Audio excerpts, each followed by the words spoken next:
전원책과 함께하는 출근길 시사 프로그램 출발 새아침. 예, 진우식의 출발 새아침 3부 시작합니다. 광고 뒤에 교통 상황 들으시겠습니다.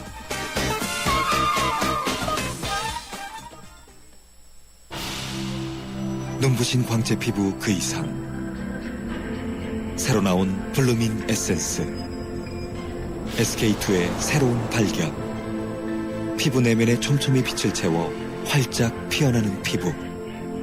경험하세요. 새로운 블루밍 스킨 SK2. 사장님, 복잡하고 까다로운 세금 신고, 장부 작성, 경영 진단 문제를 어떻게 해결하세요? 당연히 세무사에게 맡기죠. 복잡한 세금 신고, 장부 작성, 경영 진단 문제를 해결해주는 든든한 사업 파트너니까요. 세무사를 알아두는 것이 생활의 지혜입니다. 한국세무사회.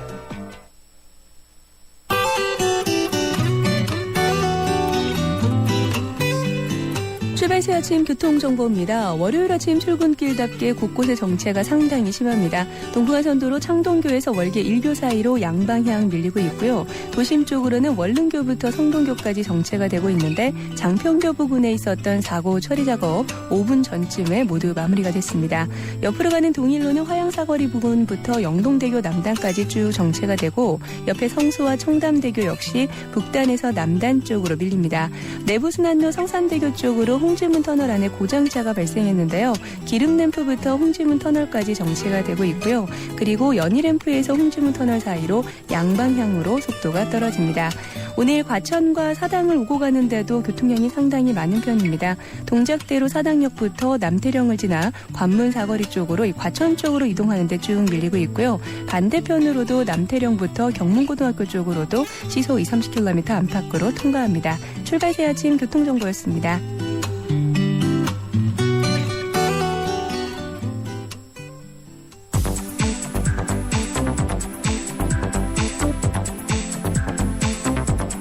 이 시간 주요 경제 소식, 경제 뉴스 브리핑. 예, 이번에는 경제 뉴스 듣겠습니다. 한국경제신문 김윤석 기자입니다. 안녕하세요, 김 기자님. 네, 반갑습니다. 예, 지난 주말 미국 증시 어떻습니까? 네, 지난주 뉴욕 증시는 장 초반에 강세를 보이다가 상승폭을 반납하는 흐름이 다반사였는데요. 지난주 금요일 28일도 마찬가지였습니다. 장 초반에 발표된 미국의 3월 개인 소비 지출이 전월 대비 0.3% 증가해서 작년 11월 이후에 3개월 만에 최고로 올라섰다는 소식에 큰 폭의 상승세를 보이다가 오후로 접어들면서는 점차 주춤한 모습으로 돌아섰습니다. 결국 다우지수는 전일 대비 58.83포인트, 0.36% 오른 16,323.06을 기록했고요. S&P 500 지수는 0.46%, 나스닥 지수는 0.11% 상승했습니다. 예, 이번 주 전망 어떻게 보십니까? 주간 기준으로 지난주 다우지수는 0.1% 올랐고요. 반면에 S&P 500 지수는 0.5% 하락했습니다. 나스닥 지수는 2.8%나 떨어져서 주간 기준으로는 2012년 10월 이후에 17개월 만에 최고 하락률을 기록했습니다. 바이오주와 IT주, 버블론이 불거지면서 주가가 내렸기 때문입니다. 이번 주에는 제니 옐런 FRB 의장이 오늘 시카고에서 열리는 한 컨퍼런스에서 기조연설을 할 예정이고요. 여기서 기준금리 인상 시기와 관련해서 추가 발언을 할지 주목되고 있습니다. 또 3월 고용지표가 4일에 발표되는 등 여러 가지 경제지표가 나옵니다. 그동안 경제지표가 부진하게 나오면 한파에 따른 일시적 현상이었다면서 넘어갔지만 이제 날씨가 풀린 만큼 지표가 만약 계속 부진할 경우에 잔인한 4월 장세가 벌어질 가능성이 있습니다. 예, 1일 나오는 제조업 PMI 그리고 구매관리자 지수에도 관심이 쏠리고 있죠? 네, 중국의 경기 둔화 우려가 여전한데 중국 대기업들 경기를 할 수 있는 PMI가 1일 발표됩니다. 전월보다 0.1포인트 하락한 50.1이 될 것으로 예상되고 있는데요. 이 수치는 작년 11월에 51.4를 기록한 다음에 하락세를 보이고 있습니다. 예, 이 내일부터 소비세 인상한다 이래서 일본 경제 전 세계가 주목하고 있죠. 예, 일본이 내일부터 소비세를 인상하는데요. 소비세는 97년 이후에 17년 만에 인상되는 것으로 현행 5%에서 8%로 높아집니다. 이번 인상은 사회복지 예산과 막대한 부채로 부담이 큰 정부 재정을 강화하기 위한 조치인데요. 하지만 소비가 위축돼서 경제회복 전반에 악영향을 미칠 수 있다는 우려가 나오고 있습니다. 실제 소비세를 올렸던 1997년 당시에 소비 성장률이 그해 마이너스 13% 수준까지 떨어지면서 96년 또 바로 전에 3%대였던 경제 성장률이 마이너스 4%로 떨어지기도 했습니다. 당시 그 아시아 여러 나라의 통화 위기 여파도 있었지만 그중에 한 요인이 소비세 인상으로 꼽힙니다. 예, 우리 제조업의 장애 매출 이익이 주요국에 비해서 정체를 빚은 것으로 분석됐다면서요. 예, LG경제연구원에 따르면 국내 470개 상장사를 그 해외 77개국의 1만여 개 상장사와 함께 분석을 했는데요. 국내 제조기업의 매출 증가율이 2012년 4.8%에서 지난해 3.4%로 떨어진 반면에 외국 업체들의 매출 증가율은 2.9%에서 4.6%로 올라간 것으로 조사됐습니다. 영업이익률에서도 국내 업체들은 4.2에서 4.3% 높아지는 데 그쳤지만 외국 업체들은 4.6%에서 지난해 5.4%로 상승했습니다. 이에 따라서 한국 제조업체들의 그 매출 증가율 순위는 집계가 가능한 36개 나라 중에서 2009년에는 5위였다가 지난해 16위로 떨어졌습니다. 미국 등은 최근 다시 해외로 나갔던 제조업체들을 불러들이면서 성장률을 높이고 있는데요. 반면 우리나라는 이처럼 제조업이 멈춰있고 서비스업도 각종 규제로 성장하지 못하고 있습니다. 대통령이 그 총대를 맨 규제 완화가 제대로 이루어졌으면 합니다. 예, 오늘 상장 기업들의 사장, 총수들의 연봉이 다 공개되죠? 예, 자본시장법 개정으로 그 상장 기업들이 연봉 5억 원 이상인 등기사의 작년 보수를 오늘까지 공개를 해야 합니다. 대기업 임원들과 벤처기업 사장들의 연봉이 하나씩 공개되고 있는데요. 오늘이 마감 시한입니다. 현재까지의 연봉왕은 그 대기업이 아닌 한 바이오 벤처기업인 젠백스앤카엘의 이희구 대표로 급여와 스톡옵션 합쳐서 작년에 81억 원을 받은 것으로 나타났습니다. 그 뒤를 이어서 박창구 금요석유 회장이 42억 원이고요. 삼성 에버랜드의 김봉영 사장이 18억 원을 받은 것으로 나타났습니다. 관심을 모으는 그 정몽구 현대차 회장과 최태원 SK 회장, 이재현 CJ 회장, 김승현 하나그룹 회장 등의 대기업 총수들의 연봉도 올해 나옵니다. 대기업들은 글로벌 기업들과 경쟁하려면 임금 수준을 낮춰줄 수 없다고 밝히고 있습니다. 실제 애플 등은 그 삼성전자 임원보다 임금을 최대 10배가량 높게 받는 것으로 알려지고 있는데요. 이번 공개가 그 사회적 위화감 조성보다는 정상적인 기업의 임금 문화가 만들어지는데 도움이 됐으면 합니다. 예, 고맙습니다. 여기까지 듣겠습니다. 네, 감사합니다. 예, 지금까지 한국经济신문 김윤석 기자였습니다.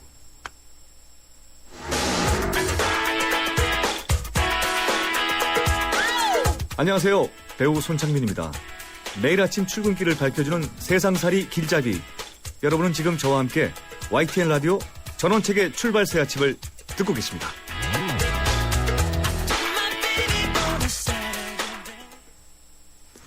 지난 주말 중국 선양에서는 위안부 문제 해결을 위한 남북 여성 토론회가 열렸습니다. 위안부 문제와 관련해서 남북이 한자리에 모인 것은 지난 2007년 서울 토론회 이후 7년 만입니다. 일본이 위안부 만행을 규탄하는 데는 남과 북이 따로 없었다고 합니다. 현재 일본은 위안부 문제와 관련한 한일 국장급 회의 의제를 놓고 우리와 입장차를 보이며 회의 자체를 무산시킬 가능성을 보이고 있는데요. 민간 차원이긴 하지만 모처럼 남북 공조가 일본 정부에겐 적지 않은 부담이 될 것으로 보입니다. 하루빨리 해결해야 될 일본군 위안부 문제. 예, 지난 주말 토론회에 참석한 기론옥 할머니와 한국정신대문제대책협의회 윤미향 대표 차례로 연결해서 입장을 듣겠습니다. 먼저 위안부 피해자이신 기론옥 할머니 전화 연결되어 있습니다. 안녕하세요, 길 할머니님. 네, 안녕하세요. 예, 올해 연세 어떻게 되시죠? 네, 87이요. 예, 몸 건강하시죠? 몸 건강하다면 거짓말하는 거고. 예, 그렇습니다. 생길 수 있을 만큼 괜찮아요, 그래도. 예, 참, 87연세가 건강하다면 거짓말이겠죠. 지난 네. 주말 중국에 다녀오셨죠? 네.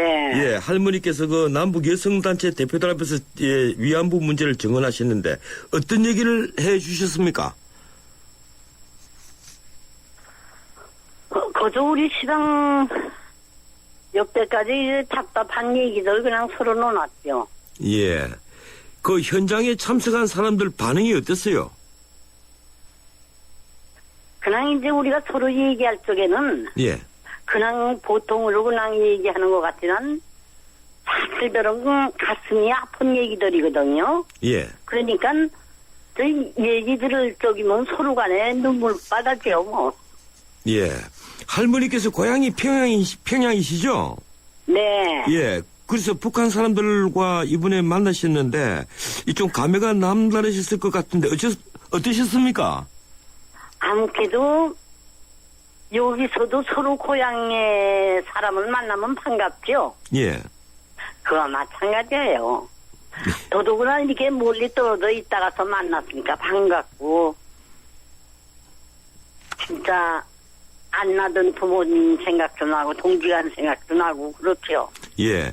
그 북한 사람들 만나니까 북한에 또 살아있는 생존에 계시는 위안부 할머니가 있다고 하십니까? 생전에 계시는 분이 얼마 없이 이제 연세들이 있으니까 다 가는 것 같아요. 예. 그 북한에 생존해 계시는 할머니들 잘 확인을 아직 못 하셨군요. 할머니께서는 지난해 일본을 돌며 순회 집회에서도 증언을 하셨고 또 매주 네. 일본 대사관 앞에서 열리는 수요 집회에도 나가시는데 많이 힘드시죠? 힘들죠. 예. 앞으로 어떤 그렇지만- 활동? 예. 그렇지만 가만히 있으면은 답답해서 안 되죠. 나가야죠. 예, 그렇군요. 앞으로 그 활동 계속하실 거죠?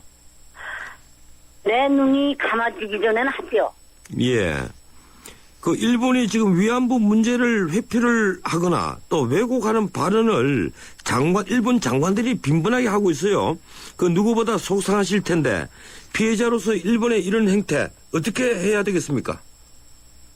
그 사람이 죄를 질 수는 있는데 죄를 졌으면 진 죄를 회개해야지 저렇게 막무가내로 밀어붙이면 해결이 되나요? 그러니까 미워요. 예. 우리가 바라는 것은 빨리 그래도 정부에서 진실을 밝혀주고 예. 해결을 빨리 해줘야만이 참 죽어도 눈을 감을 텐데 저렇게 그냥 그저 뭐 멀쩡하니도 거짓말을 잘하는 일본 사람들이니까 그렇게 생각하다가서도 저렇게 할 수가 있을까 싶은 게 사람들마다 자기 부모, 자기 어머니, 동지간 여자들이 있을 텐데 다 같은 저기에 만일 저희들이 당했다면은 저는 이렇게 막무가내로 나갈 수 있을까 싶은 게 예. 아주 진짜 항상 이쁘게 보지 않고 밉게 보지만 사람은 죄를 미워하지 사람은 미워하지 말라고 하는데도 미워져요. 알겠습니다. 할머니 고맙습니다.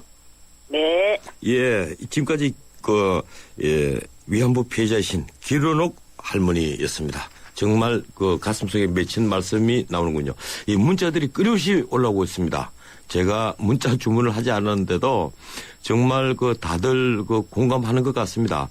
제가 두 개만 전해드리죠. 5120님, 위안부 할머니들이 세상을 떠나신다는 이야기를 들을 때마다 마음이 아픕니다. 7841님, 남북한이 하나 되어서 위안부 문제만큼은 해결했으면 좋겠습니다. 예, 나머지 분들도 거의 같은 의견들입니다.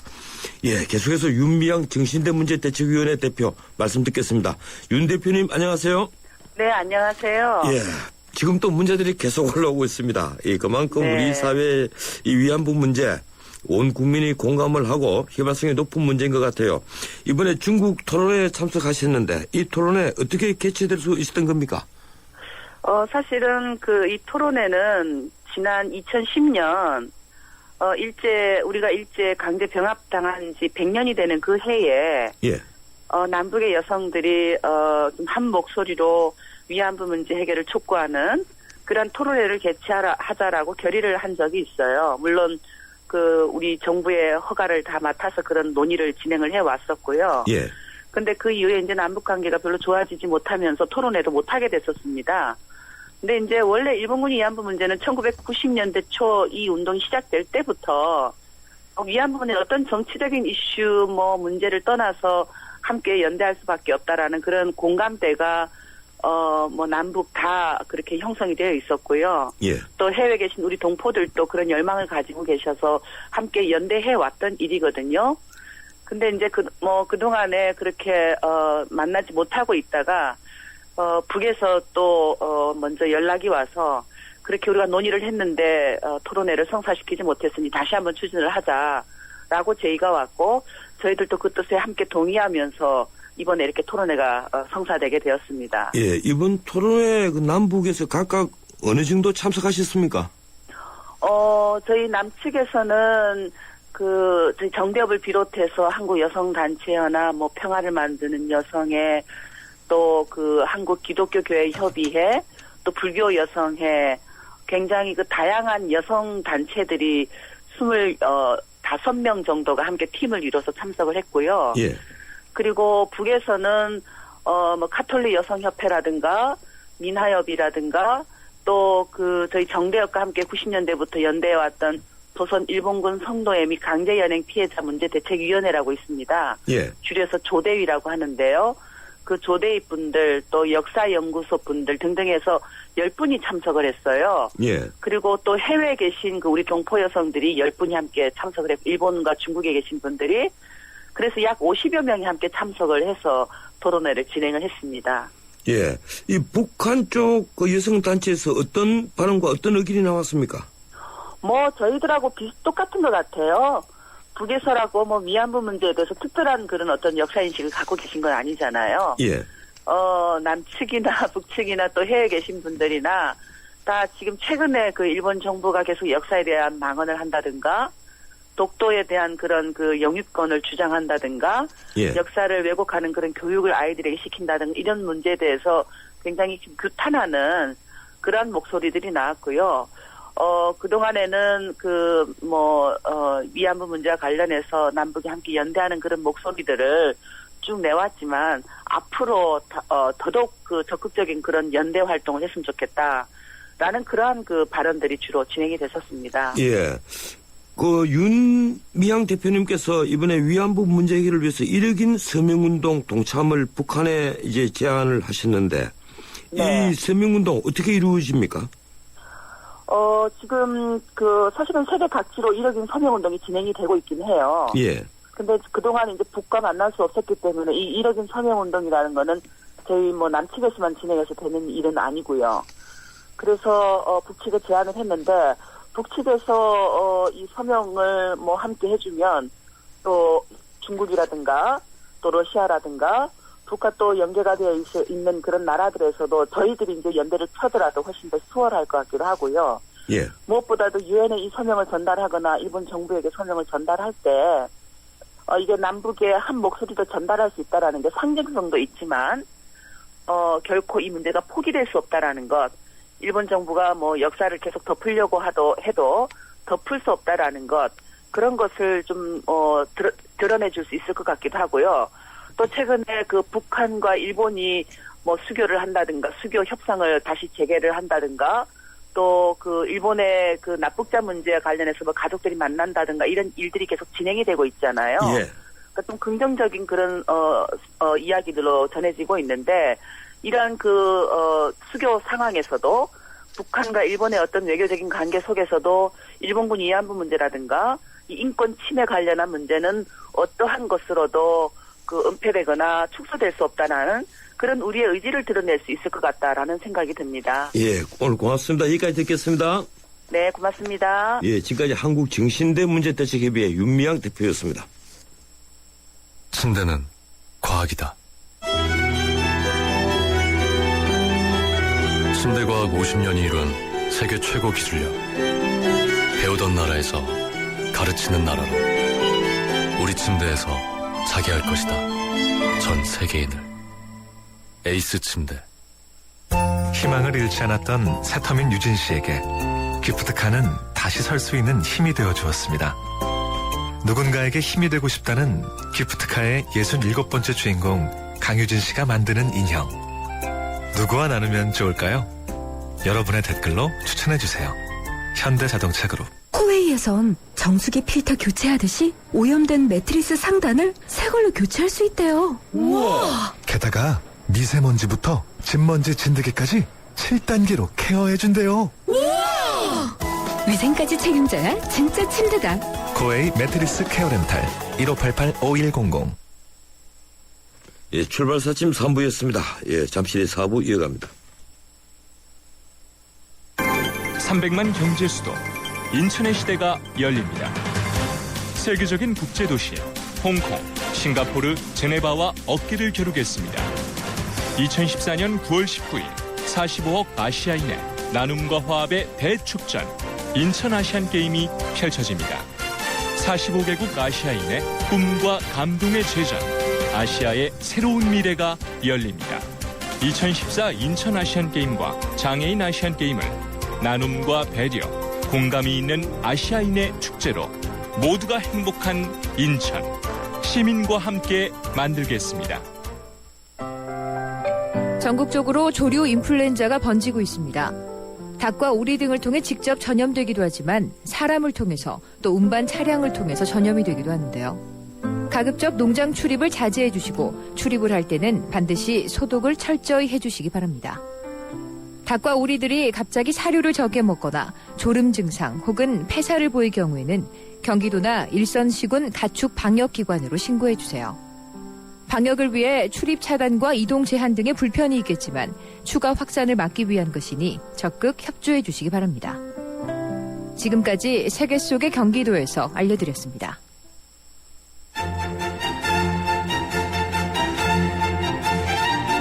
출근길 정통 시사 라디오 프로그램 YTN 라디오 전원책의 출발 새 아침. 예, 전원책의 출발사침 4부 순서 시작합니다. 잠시 지나는 말씀 듣겠습니다. 정우성입니다. 지금 대한민국에는 웰메이드 같은 옷집이 필요합니다. 살 때 좋은 옷이 입을 때도 좋은 옷이 될 수 있도록 국민 한 분 한 분께 힘이 될 수 있도록 국민의 옷집 웰메이드가 인디안과 함께 전국 400곳에서 당신을 찾아갑니다. 국민의 옷집 웰메이드. 네, 피자헛입니다. 저기요, 고기 피자랑 새우 피자랑 뭐가 더 맛있어요? 둘 다 맛있습니다, 고객님. 그래도 뭐가 더 잘 나가요? 솔직하게. 둘 다 잘 나갑니다. 왜냐하면 더블 박스. 박스는 하나, 피자는 두 가지. 25,000원. 1588-5588 피자헛. 더블 박스 주세요. 희망을 잃지 않았던 태경 씨에게 기프트카는 다시 설 수 있는 힘이 되어 주었습니다. 누군가에게 힘이 되고 싶다는 기프트카의 80번째 주인공 김태경 씨가 만드는 빵. 누구와 나누면 좋을까요? 여러분의 댓글로 추천해주세요. 현대자동차 그룹. 정우입니다. 그거 아세요? 누군가 당신을 말리부에 태운다는 건 당신을 안전하게 지켜주고 싶다는 의미라는 거. 초고장력 강판과 REPS 시스템으로 더욱 안전한 드라이빙. 지켜주고 싶어서 말리부. Chevrolet Find New Roads. 새롭게 출시된 독일 정통 엔진의 말리부 디젤도 만나보세요.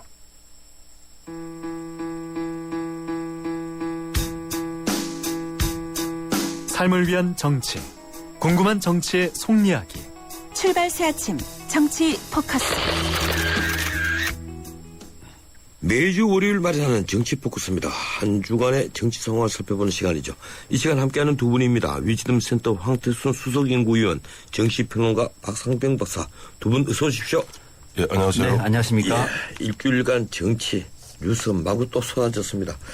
김방식 예비후보 이 사흘 만에 기자회견을 열고 어제 당 경선에 참여하겠다 이렇게 밝혔습니다. 언론은 공천룰 진통 끝에 정상궤도다 이렇게 제목을 뽑았는데 어떻게 보셨습니까? 황 의원님? 그래서 저는 사실 지난 금요일이죠. 예. 김황식 전 총리 쪽에서 갑자기 이성원 전 의원이 나와서 보면 굉장히 그 격앙된 목소리를 일단 모든 일정을 취소하겠다 얘기했을 때 사실 좀 납득이 가지 않았어요. 예. 그러니까 김황식 전 총리 계속 좀 무드를 타고 좀 상승 무드였거든요. 상승 무드였는데 갑자기 모르겠습니다. 보통 사람들 자신들 내부에서 어떤 갈등과 알력이 있었는지 모르겠습니다만 그것이 밖에 일반 유권자들, 일반 시민들이 바라보기엔 좀 뜬금이 없었다. 2자 컷에서 3자 컷으로 다시 확정이 되니까. 근데 원래 제가 취재를 해봤더니 2자 컷은 그 경선관리위원 중에 한 명이 이야기한 아이디어 차원의 얘기일 뿐이죠. 아니, 두 사람이 주장했다고 그러더라고요. 근데, 저 누군지 압니다. 아는데, 문제는 그 이야기를 듣고 김황식 전 총리 측에서 이른바 2명을 압축해달라고 김황식 전 총리가 얘기를 했죠. 구체적으로. 근데 그것은 당초 경선관리위원회에서 얘기했던 이른바 3 내지 5배수 컷하고 그리고 6명을 갖다 3명으로 줄이지 않았습니까? 근데 그거 갖고 받아들여지지 않는다고 해서 만약에 그거 갖다가 중간에 3일 동안 사실상 사보타주 내지는 보이콧성 사보타주였다면 그건 조금 뭔가 좀 안 맞죠. 뜬금이 없죠. 그래서 3일 동안 어떻게 보면 김황식 전 총리 입장에서 굉장히 소중한 시간인데 이 3일 동안의 어떤 상승 무드를 오히려 스스로 좀 꺾지 않았는가 하는 그런 생각이 듭니다. 박상훈 박사님? 네, 저는 김황식 후보 쪽에서 일종의 기획한 방법이었다고 평가를 합니다. 잘 나갈 때가 아니었고요. 잘 나가다 좀 주춤할 때였습니다. 잘 나갈 때 좀 주춤했는데 더 탈 수 있었던 것이 뭐냐면은 이제 양자 구도로 압축이 되면은 상당히 더 탄력을 받을 수가 있었는데 그때 브레이크가 걸린 거예요. 이제 본인은 두 사람 하기로 받았는데 갑자기 양쪽에서 그러니까 정몽준, 이혜원 쪽에서 반대하니까 다시 없던 쪽으로 방향을 잡으니까 이대로 가면은 눌러앉게 되니까 뭔가 좀 존재감도 드러내고 또 당의 어떤 그 나름대로 영향력도 좀 보여주면서 일종의 요즘에 흔히 말하는 뭐 노이즈 마케팅이라고 그러니까 뭐 그런 효과를 노려서 3일 정도 집권한 것 같아요. 뭐 그 정도는 저는 괜찮다고 봅니다만 어제까지 만약에 복귀하지 않았으면 정말 큰 역풍에 직면할 뻔했습니다. 그나마 잘 됐다고 보고요. 이제는 마지막까지 좀 이렇게 흑색선전하지 마시고 양쪽이 다 또는 세 사람이 다 끝까지 완주해서 서울시장 후보 경선에 대해서 새누리당은 이렇게 경쟁했다. 좀 좋은 모델을 만들어내기를 한번 기대해 보겠습니다. 그런데 이미 아름다운 경쟁은 물 건너간 것 같습니다. 물 건너가고 있는 것 같아요. 거의 뭐 감정 싸움으로 보이는 그런 발언들이 쏟아지고 있고 황우여 대표가 또 철저한 경선 관리를 뭐 약속을 한다 이랬지만 앞으로 이 세 분의 사이에 오고 가는 말들이 단순한 그 공격 방어가 아니고 마치 비수들이 되어서 이제 뭐 날아다니는 것 같으니까 문제가 있어 보이죠. 역대 뭐 어느 선거, 어느 내부 경선에서 안 그랬나요? 그러니까 항상 시작할 때는 우리가 뭐 선의의 경쟁하자 합니다만은 하다 보면 감정이 격앙되고 실제 해보면 가장 문제가 주변의 참모들이에요. 그렇죠. 참모들이 문제를 일으키죠. 참모들이 뭐 이번에 사실 뭐 김황식 전 총리의 이런 3일 동안의 집거에도 그 주변 참모들이 제대로 보니까 상황 판단을 못하고 있는 것 같습니다. 보면 김황식 총리는 직렬춤만 열심히 추었는데 참모들이 시비를 더 많이 걸었죠. 시비를 더 많이 걸고 보면은 당초 김황식 전 총리 처음에 출마 선언하면서 바르게, 다르게, 멋지게 그 세 가지 캐치프레이즈 걸고 나서지 않았습니까? 근데 뭔가 주변에서 그런 격앙된 분위기가 되다 보니까 이혜훈 전 최고위원을 향해서 아니 2명을 압축해야 된다. 이혜훈 전 최고위원은 2012년 대선 때 이정희 당시 통진당 후보와 같다. 이런 식의 이야기를 갖다가 이번 김황식 전 총리가 직접 말씀하시니까 그 이혜훈 전 최고위에서 뭐라고 그랬습니까? 당장에. 아니 박근혜 시대 박근혜 대통령 만드는데 김 총리가 한 게 뭐냐. 그리고 아니 새누리당 사람이라면 다 소스라치게 싫어하는 그 이정희 통진당 대표하고 나를 어떻게 비교할 수 있느냐. 나는 그래도 새누리당 전당대회에서 2등으로 최고위원 된 사람이다. 이런 얘기하니까 말이 거칠어질 수밖에 없는데 주변 참모들이 조금 자중해야 됩니다. 박성근 또 박사님. 있어요. 돈 문제 가지고 얘기하면은 정말로 이거는 자칫하면 막장으로 갈 수가 있는 거거든요. 지금 보니까 정몽준 의원 쪽을 향해서 김황식 후보 쪽에서는 지금 광고비 얘기를 하고 그런 것 같아요. 광고비. 현대중공 광고비가 뭐 100억이 쏟아졌다. 자, 이거는 정말로 그 서로 상처를 내는 거거든요. 또 저쪽에서도 뭐 캠프 사무실 비용은 어떻게 됐느냐 등등인데 보통 이 경선하다가 돈 문제 넣어버리면은 이거는 좀 감정 싸움으로 가버립니다. 중요한 거는 감정 싸움으로 가면은 어느 한쪽으로 단일화 또 결론이 난다고 하더라도 이거는 서로가 등을 돌릴 수밖에 없는 겁니다. 상당히 큰 상처가 될 지조 초점이 조금씩 보이고 있다. 이런 생각이 듭니다. 이 여론조사 결과를 보면 아직까지는 정몽준 후보가 이 선두를 달리고 있습니다. 앞으로 경선구도 어떻게 전망하십니까, 황 의원님? 결국 뭐 이제 세 분이 딱 이제 30일 남았죠. 4월 30일 보면 이제 완샷 경선하게 되어 있습니다. 그 전에 4차례에 걸친 이제 순회 토론, 순회 합동 연설과 3차례 TV 연설 TV 공개 토론이 돼 있죠.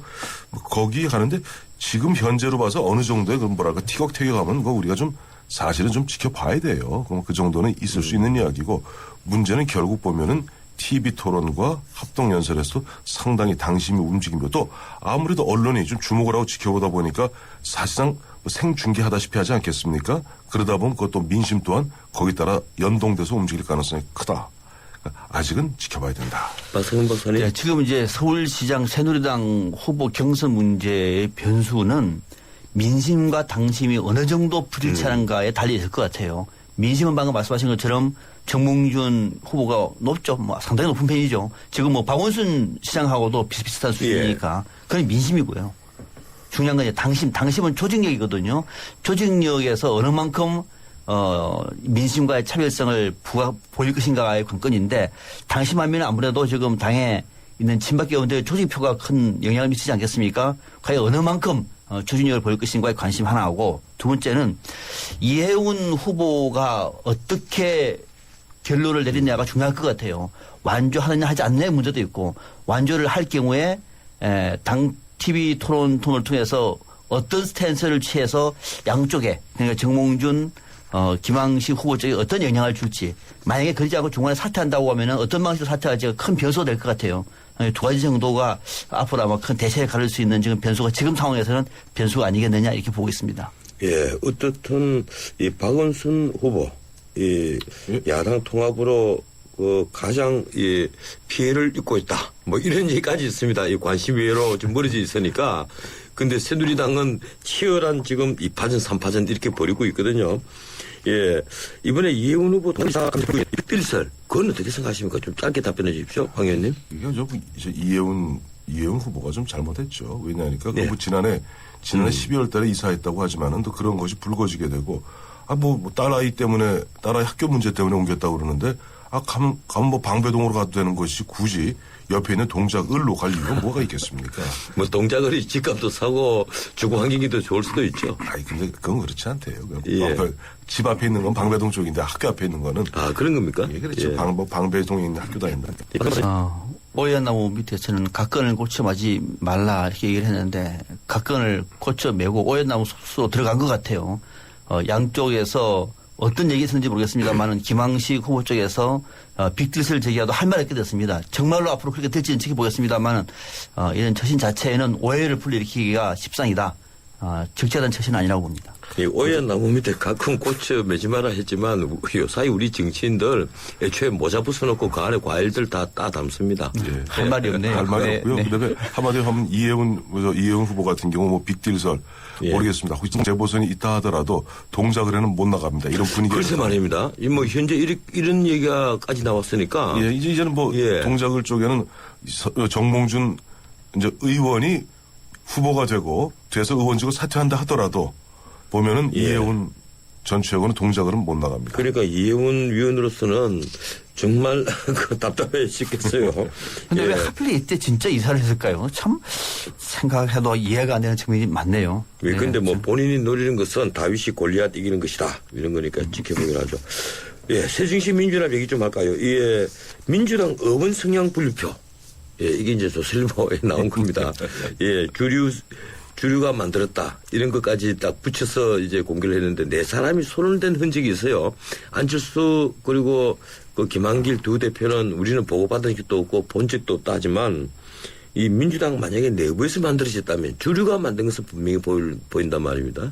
어떻게 보십니까, 황 의원님? 통상 저희도 이제 정당 생활을 해봤습니다만 당에서 그런 거 누가 꼭 만들어요. 예. 항상 보면 당에도 보면 조금 과도하게 잘 보이려고 그런저런 정보를 만드는 사람이 있습니다. 그걸 만들었다면 그건 누구를 위해서 만들었겠습니까? 아마 김한길 대표는 최소한 당시 126명 민주당 의원의 성향을 다 알고 있을 겁니다. 다 알고 있죠. 근데 만들 필요가 없죠. 그렇죠. 만들 필요가 없는데 그걸 만들었다면 안철수 의원 쪽에 그런 것을 아마 주고자 만들었던 것이 아닌가 뭐 짐작해 보는데 저는 뭐 그 조선일보가 보도한 그 성향표 126명에 대한 성향표 보고 상당히 좀 분류 혹시 내부에서 한 것으로 알려졌으니까 내부 참 잘했다 분류. 비슷하십니까? 네, 비슷해요 보니까. 그런데 저는 사실 경악할 건 그게 아니라 전 그거예요.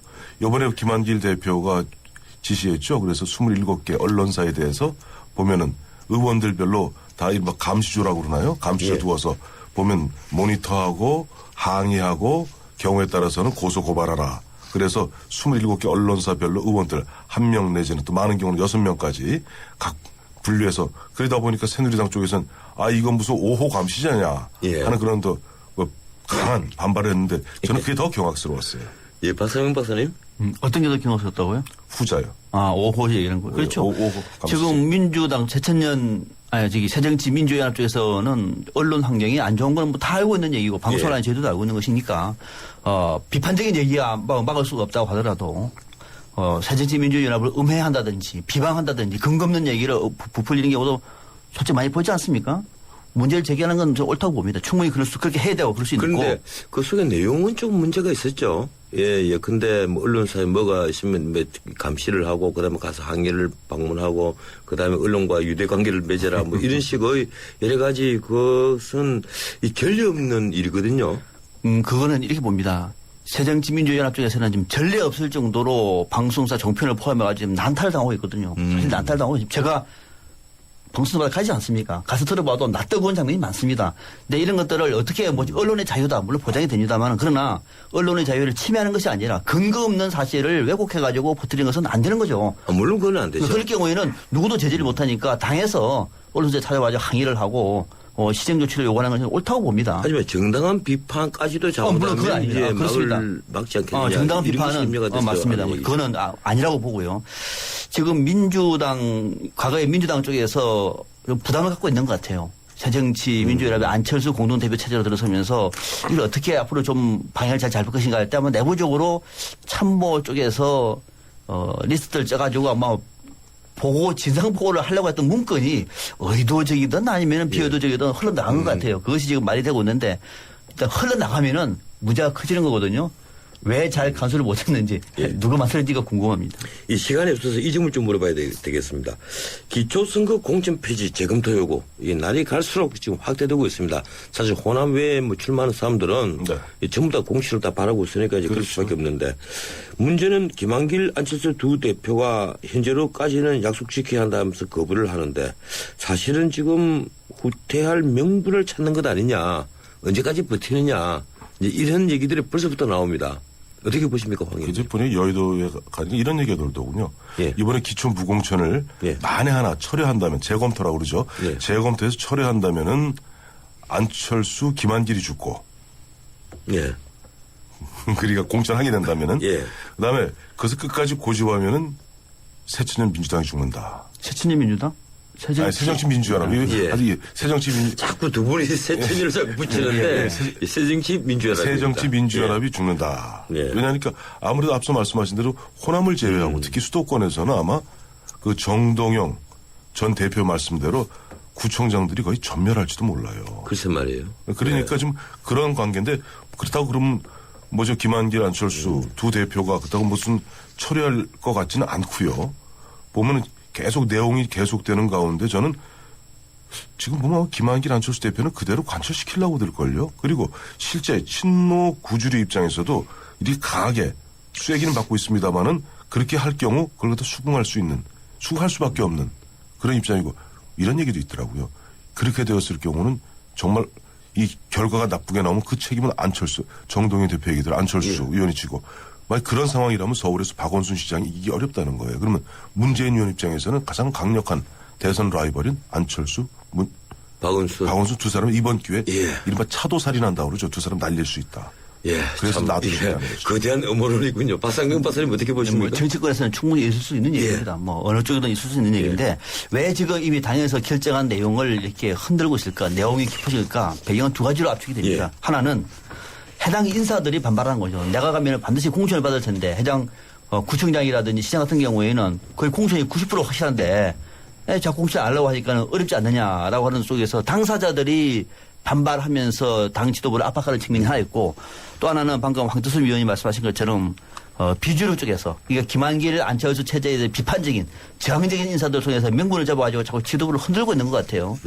그 두 가지가 배경인데 그러나 정답은 어떻게 하느냐. 안철수 공동대표 말한 것이 맞습니다. 잠시 살자고 영원히 죽는 길 택하면 안 됩니다. 지금 만약 입장이 번복이 될 경우에는 이 당은 존재 가치가 없는 겁니다.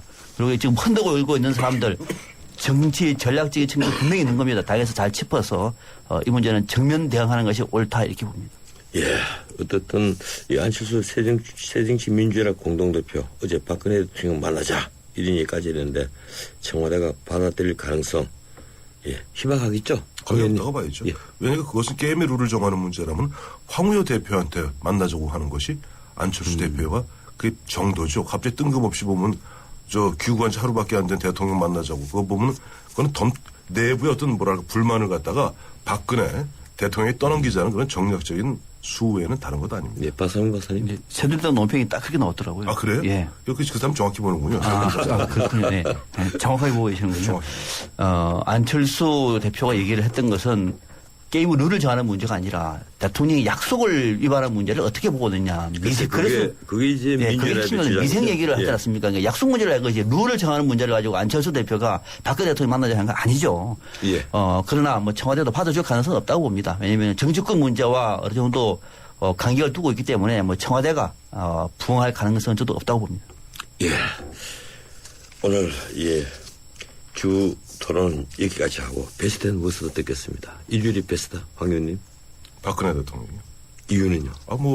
지난해 지난주죠. 드레스덴 제안, 3대 제안. 구체성은 조금 떨어집니다만은 그러나 무언가 진일 보완, 통일 대박이 좀 또 다른 진일 보완 면모를 보여주고 무엇보다 저는 이번에 그리운 금강산이죠. 예. 그 연주하면서 보여줬던 한 줄기 눈물 이런 부분들이 제독 독일에 계시는 우리 교포들 또 그걸 바라보는 우리 대한민국 국민들의 가슴 좀 뭐랄까 응어리진 가슴을 풀어주었다 하는 측면에서 박근혜 대통령 베스트를 뽑았습니다. 예, 박상훈 박사님. 저는 지난주 가장 뜨거웠던 쟁점이었죠. 황제 노역의 부당함에 정면 대응했던 광주 지역의 시민사회단체를 베스트로 꼽겠습니다.